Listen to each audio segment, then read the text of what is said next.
Diarrhoea কেন হয়? Diarrhoea সাধারণত ব্যাকটেরিয়া, ভাইরাস এবং প্যারাসাইটের আক্রমণে হয়। ব্যাকটেরিয়ার মধ্যে ইকোলাই, সালমোনেলা, শিজেলা এবং কলেরা বা ভিব্রিও কলেরা ব্যাকটেরিয়া অন্যতম।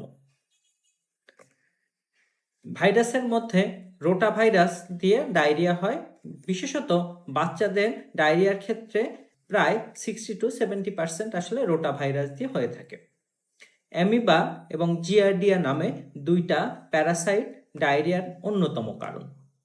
এই সমস্ত জীবাণুগুলো সাধারণত পচা বা বাসি খাবার, দূষিত পানি কিংবা খাবারের মাধ্যমে আমাদের শরীরের অন্ত্রে বা আমাদের গাটে প্রবেশ করে। সেখানে তারা বংশবিস্তার করে এবং ডায়রিয়া করে।